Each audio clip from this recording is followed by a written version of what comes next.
Hello, everybody, and welcome to our second House of League of the week, which means it's predictions time. Just myself and Matt Shaw here today.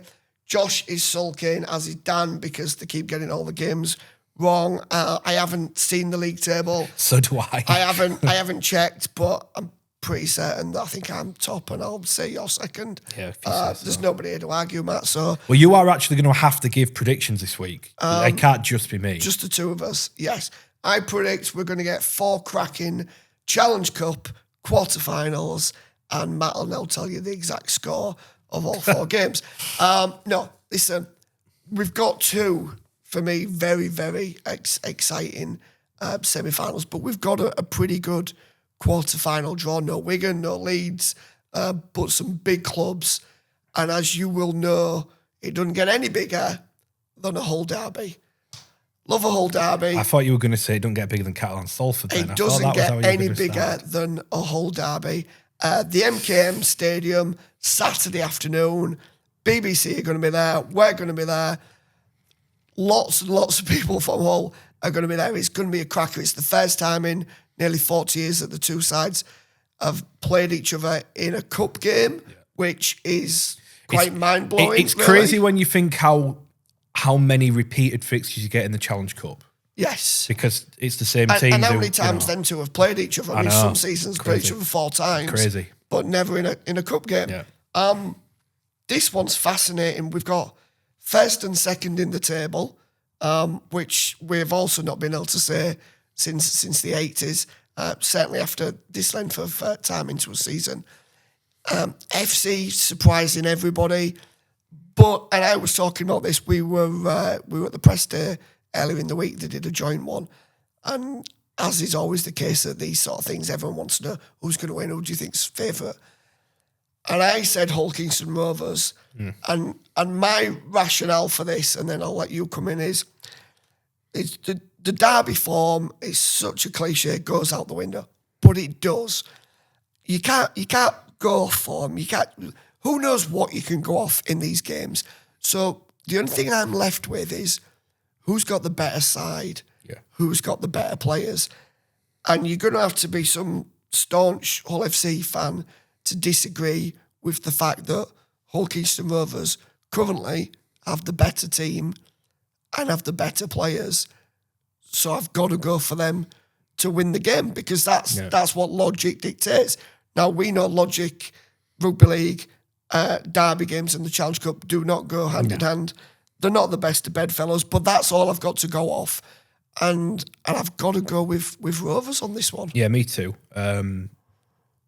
I've just been so impressed with how Hull KR have dealt with everything that's been thrown at them. Yeah. Particularly in the last couple of weeks. Don't forget, when they played Saints away, it was first 3 second.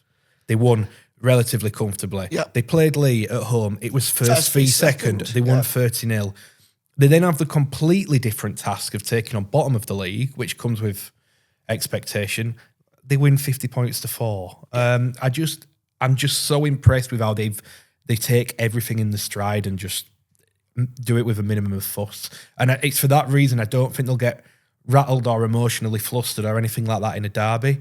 That's not to say that Hull FC will, but I think there's more questions over Hull FC's ability to deal with the derby. There is a lot of seasoned pros in that Hull FC team, so you'd hope they'd be well equipped. But for as impressive as Hull FC have been, and I love the competitiveness of them, I think that's the standout trait for me.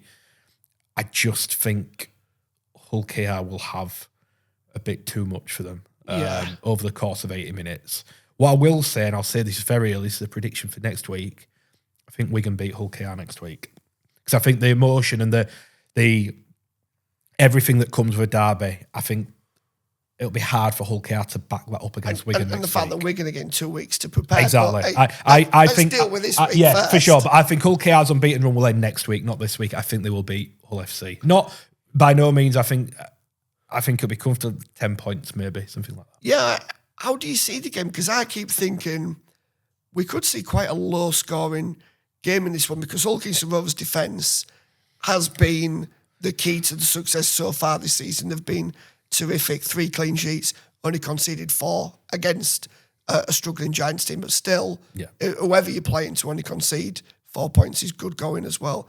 They're going to be really tough for Hull FC to break down, but FC have shown that resilience, that determination, and I think that they're equally going to be as determined to be really tough for Rovers, Sure. and they're going to make Rovers earn every point. I can see this being a 12-4, 12-6 or something like that. I think low scoring Potentially game because Hull KR do a great job of putting you in corners and spots you don't want to be, and eventually you crack.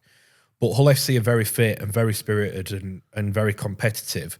I think Hull KR will just have a bit too much class to keep them out all game. Yeah. I think it'll be a low scoring game, but I think it'll be Hull KR a win. So on that, everybody should be excited for a 42-38 Hull FC. cracker to Hull FC. The other big game, and no disrespect to the likes of Wakefield, Leigh, Catalans, Salford, but the other really big game I set for the neutrals and everything, Warrington against St Helens. We're going to lose a big one from, in some respects there. This is a difficult one to call. Now, St Helens, I think we've said on the pod previously, I think we're both in the same position of we're a little unsure what to make of where they're at in terms of how good they are and trophy contenders.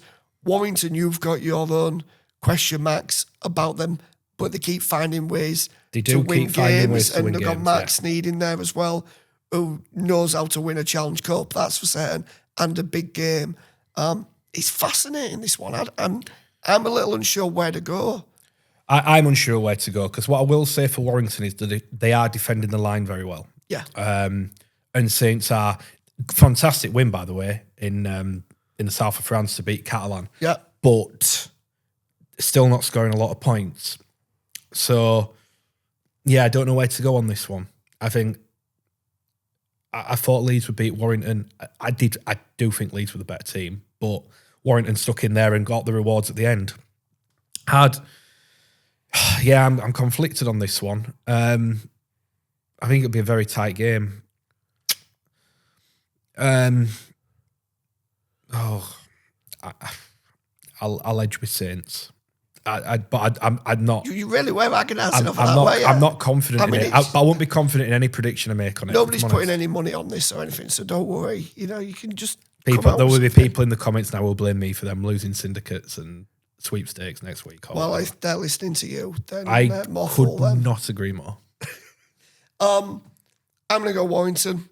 Okay. And for no reason than a gut feeling, because I don't think there's a lot between them. There isn't. But I'm going to go Warrington. The one where I am a little bit more sure on, I think we could say, is Catalans against Salford in the south of France. Again, we don't know what side Salford are going to pick, but what I do know is it's not going to be the best side because because of sustainability cap and other reasons. Injuries.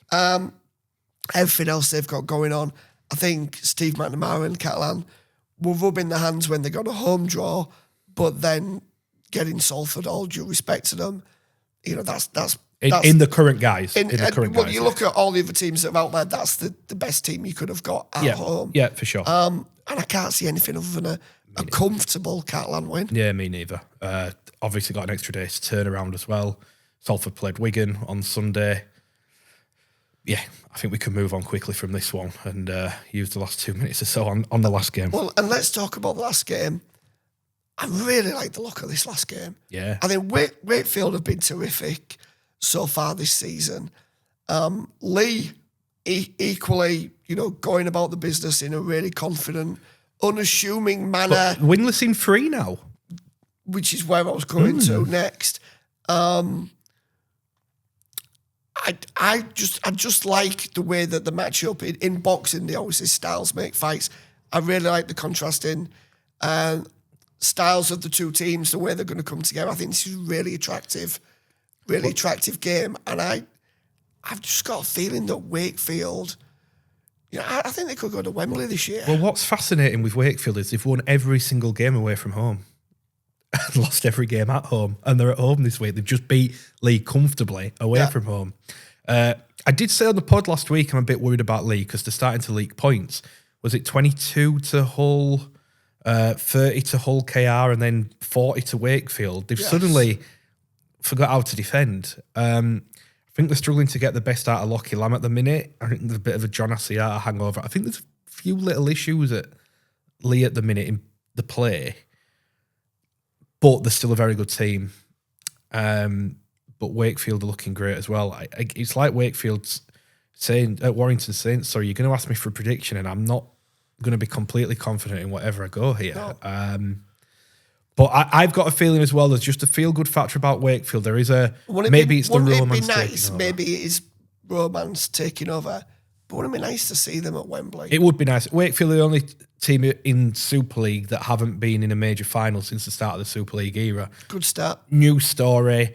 Great. It's a great narrative anyway with Matt Ellis and the rejuvenation of the club. Yeah. Maybe this is romance taking over in my mind and I'm thinking of all the stories we can write in Challenge Cup final week, but I've got a sneaky feeling Wakefield might be at Wembley too. So given that, I'm going to go with the Trin. Let's end on a romantic note as myself and Matt head off, not hand in hand. Don't be implying things. head off. I'm going to end it there because in my mind I know where I was going with that, and it's certainly an image that nobody watching this wants to see. I don't think I want to. Yes. Thanks for being with us. Thanks for listening to our predictions. Please don't put money on anything that Matt says. If you want to win some money, listen to the one who's I hope you get everything right. wrong now and you get a load of bills coming your way. Wouldn't be the first time. Thanks for being with us, everybody. Have a good week. We'll see you soon.